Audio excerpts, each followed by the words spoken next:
when they see us, they see our energy field. So if I ask you, what do you do professionally? So with the help of the horses, we're able to take people's challenges they've got in life.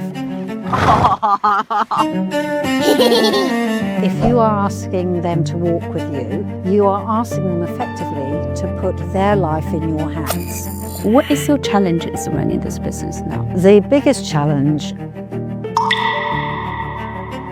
As a partner working together with Wendy, so if anybody booking session or trying to having a trial tour with your organization or your families, please do get in touch. We have a special promotion code here for you. Welcome Jojo's Cross Border. Beautiful sky. I'm in Surrey, the holistic horse and pony center. I'm gonna interview the founder to talk about how we can work with the horses to healing our heart. Look at the beautiful horse. This is the founder. with the help of the horses, we're able to take people's challenges they've got in life. And so we're able to help people that are experiencing anxiety find calm, maybe teenagers that haven't got good coping strategies that are maybe working against them, how to find different ways to cope through life. And same for teams, leaders and entrepreneurs and businesses, we're able to help expand their business. So first of all, we like to just let you have time working with the horse, just getting to know them, and just notice any thoughts that come up, any belief systems, you know, if she reacts in a certain way, does that make you feel something? Or what your first impression is. As we know from science, everything is energy and everything is based on our belief systems. And what we don't realise, most of us aren't aware of what our unconscious beliefs are doing to our life. And I liken that to, think of it as an iceberg. Yeah. So an iceberg that you can see the bit above the waterline is like your conscious beliefs. Mm-hmm. And so we're aware of those. We know what we're thinking. But as we know, the Titanic was sunk by the bit of iceberg that they couldn't see. It's the huge one they didn't. Absolutely. Yeah. And this is exactly what can happen to our life. We can get sunk by our unconscious belief systems that we may not realise we've taken on as a child. We may not realise we've absorbed society's belief in something. And because all of our belief systems and emotions exhibit and emit an energy field, the horses live responding to energy. They are a prey animal and their whole life is about responding to the energy of the weather, the energy, they can sense the energy of a predator, they can sense the energy of one another. And so when they see us, they don't see us physically first, they see our energy field. And they respond to what's going on in our breathing, so they can sense when we're feeling anxious, tight and everything else. And working with the horses in the way that we're able to, our horses are very experienced with that, is to be able to get people to recognise their patterns. And then my role is to help pose a question. I see what's happened and then I'll just pose a question to help bring up that answer that's already within you. Now notice, as you ask, what happened to the contact. Did it stay loose or did it? Oh no, when I ask, so I start to put my force, so drag it, Yeah, okay. So when we were doing sessions like that, we would inquire to our students, okay, where is that happening in life? Where are we communicating with a bit of force rather than request? Okay, so that'd be my first question for you, just to ponder, because at this first stage of the sessions, we're just exploring our patterns. And it's usually within the sort of first 5 or 10 minutes that what's really leaking out of us, what's going on, comes out, and that's what we want. If you are asking them to walk with you, you are asking them effectively to put their life in your hands. That's how they see it. That's how they see it, So they are saying, are you worthy of For them that. to trust you. To trust you, to make the right decisions. So now have that intention about where you want to go. Okay. Okay? And now we're going to lift your energy in that direction. Yeah. Okay? And then make a step forward. Just wait, wait, wait. That's it. Good Right, see the girl. difference? I see. Horses are a one-time learner. They haven't got time to go and set up a meeting and yet another meeting and then 3 more meetings to decide, okay, which we humans do, don't we? They have Pure instinct. They have to respond in the moment, otherwise they're dead. Yeah. And so That's their nature. absolutely. So to survive 65 million years, they have to have a great system. Yeah. And then is that particular requirements for the horses working here? Any horse could mirror something, but working therapeutically with people, not all horses want to do that. And so it's absolutely imperative that horses have a choice to work with you and to be able to leave if they want to end the session. And they will start showing real sort of signs that, okay, I'm done now. If we had Braveheart in there, he has a sort of like an inbuilt clock that he'll give you about half an hour and then he's like, I'm out of here. And then he'll go and take the fence, the latch over the gate, take it off and then go and put himself back in his field. Notice when she was able to take you, when she said no and you went back.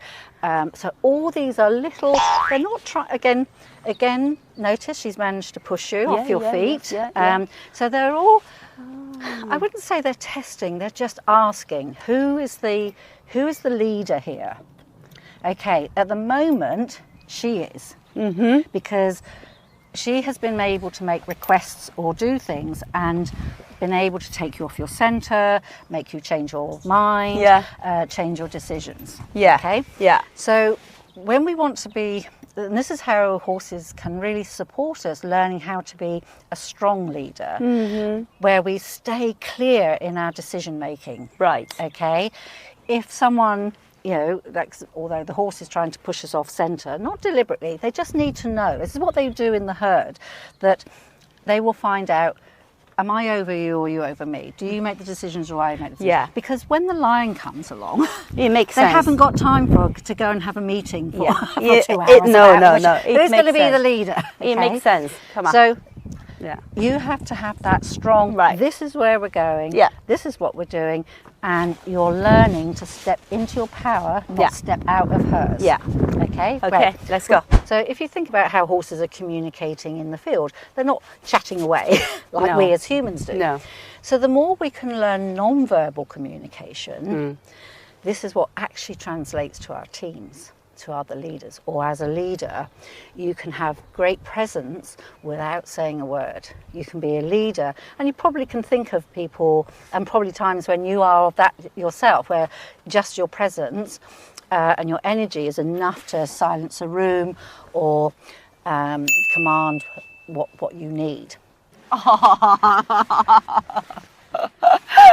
That wasn't overly affectionate. It was another exploration of how are you going to maintain your boundary. Think of 3 or 4 blocks that have come up. So then we would allocate one of these obstacles to represent loss of direction. Okay? Okay. I'm just going to wait here. Let you explore. And just notice what you're thinking, what comes up as a feeling. I remember one particular lady who came to overcome a fear of riding. She just stood in the stable with one of the horses, and all of a sudden she just burst into tears and was suddenly able to let go of 5 years of grief of losing one of her children to a bad accident. And she hadn't been able to go counselling, she hadn't been able to go doing all the crew stuff or any of that. But suddenly, just working with the horse just melted her. Just his authenticity, his holding space, it just created a safety for just letting that emotion come out. And so what started to happen is that we weren't even getting on the horse, and the horses started doing their healing. And so we just worked with horses on the ground, and so it didn't become about riding them. It just came about come along with whatever challenge you've got, and the horse will help sort it. And what did Athena most importantly teach you there?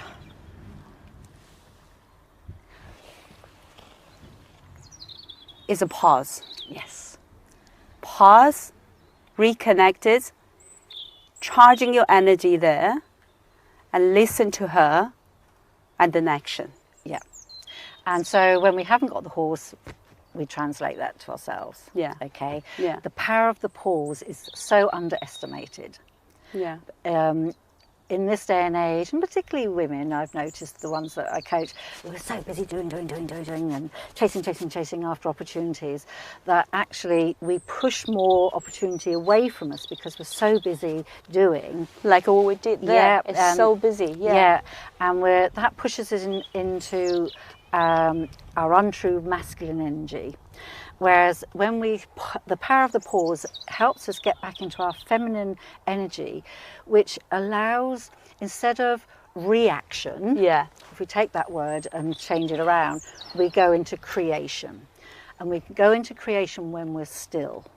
If you think about the bumblebee, busy, but the only time it's effective is when it sits still on that plant to collect the nectar.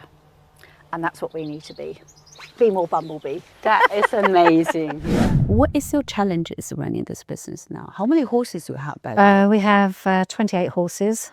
And the biggest challenge is naturally, things like hay costs, feed costs. Staffing is probably tripled in wages in the last few years. The rents, business rates, everything has escalated. And yet you can't quite match what it costs to keep your horse or charge for riding or for a session to what's realistic. So what is the running fee for? For us, it's between 25 and 30k a month. A month? A month. Wow. Okay, 25k or 30,000 a month, just running. Wow. Okay. Yeah. Because you pay for a horse is very expensive to keep. Yeah. And so it is an enormous pressure. And that's why diversifying is important. So we have a little bit of livery, we have riding school, and we have the therapeutic stuff. And then our vision is to have more and more corporates being able to come expand on team building days, leadership days, in order then to help support these teenagers that can't get the funding. Yeah. So how everybody can help? Can you say, with this vision helping those teenagers, how can we help? Corporate training is one thing. Yeah. So being able to either donate, but coming on leadership days, team building days is one of the biggest ways that can help, because then you've got the corporate responsibility, social responsibility. They can work with that, or we use a percentage of that funding, profit, in order to subsidise someone who can't get that funding. And so everybody benefits. And the other key thing about that, often a lot of the teenagers that we actually have corporate parents that are very stressed out. And so not only is it going to be helping them, but by helping get the more corporate world back in balance, and more in alignment with their own truth, so it would be much more authentic in their way of being, it will pass down into the families. It will pass down into the environment, and so it just has a knock-on effect. And of course, if every family we can help from top to bottom also then helps the planet. Are the horses being well taken care of here? Oh, they're babies. We don't have babies. How many hours they're working? They don't work excessive hours. They have a life as well, and most of them work 3 or 4 days a week. And so they're doing what they love. I'm all about people must follow their own truth. And if 5 days a week isn't your truth, then that gives an opportunity for someone who just wants a couple of days as well. So we're able to create jobs to the way people want to be able to work. And I think that's half of the secret, is not forcing people to do things they don't want to do, but find the strengths of what they love doing, and you allow them to pick up the ball and run with it. So even the horses have a choice, okay, which clients I need to work for, what type of clients, and how many hours I can work or not. So same things as a work-life balance topics. People talk about that. Yeah. Right? And it's so important, Yeah. And my motto is, when you make it true for you, you make it true for them, for whoever them are. For them. Yeah. For the whole. So what it can be, when you make it true for yourself as a parent, you'll make it true for the kids and the family. When you make it true for yourself as a leader, you'll make it true for the team. Because every time we're not following our truth, we're breaking a piece of our heart, but also we're not coming from an authentic space. So the more we can encourage true authenticity in the workplace, then you get the best from everybody.